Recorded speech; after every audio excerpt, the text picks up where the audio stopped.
Il est 10h30 ce lundi matin à l'aéroport de Nice quand Edia s'apprête à prendre un vol pour la Tunisie. Elle doit rejoindre un membre de sa famille souffrant, un motif familial considéré comme impérieux.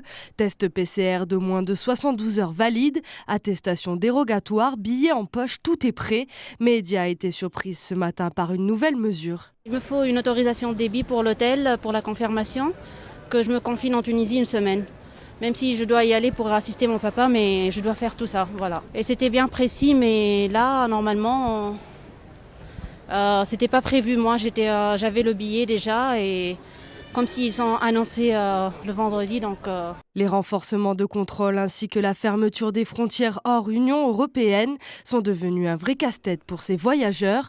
Pour entrer ou sortir de la France, chacun a dû s'adapter. Yeah, I've got my negative PCR test, and I'm flying for work, so I've got my contracts, everything with me, in case I get asked. J'ai fait les tests parce qu'il y a ma soeur qui est décédée, du coup, alors il fallait un motif impérieux, du coup j'ai le certificat de décès qui me permet de partir.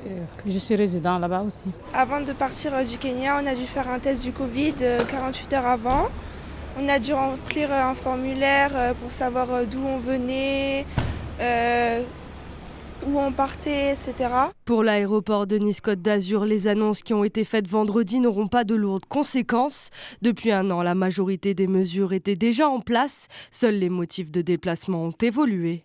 Alors les nouvelles mesures ont un impact actuellement qui sont difficilement estimables, mais néanmoins qui resteront très réduits. Tout simplement parce qu'à l'heure actuelle, nous avons beaucoup de vols Schengen et nationaux, domestiques, de l'ordre de 90 à 95%, et seulement 5%, donc 2 à 3 vols par jour, qui sont internationaux. Et les motifs de déplacement qui ont évolué suite à ces nouvelles mesures ne touchent que la partie internationale. Donc on peut s'attendre à une réduction du nombre de passagers sur les vols internationaux et potentiellement des annulations par les compagnies aériennes de ces vols. Du côté des agences de voyage, c'est le branle-bas de combat. Les annonces de vendredi soir ont tout chamboulé.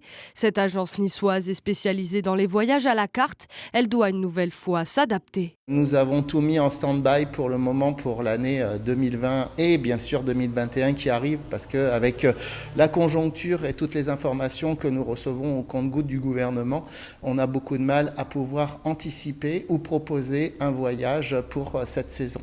Donc nous conseillons fortement à notre clientèle de reporter pour 2022, attendre les beaux jours et bien sûr anticiper. Depuis le début de la crise sanitaire, l'agence a perdu plus de 90% de son chiffre d'affaires. Le trafic aérien à l'aéroport de Nice-Côte d'Azur a quant à lui reculé de 65% en 2020.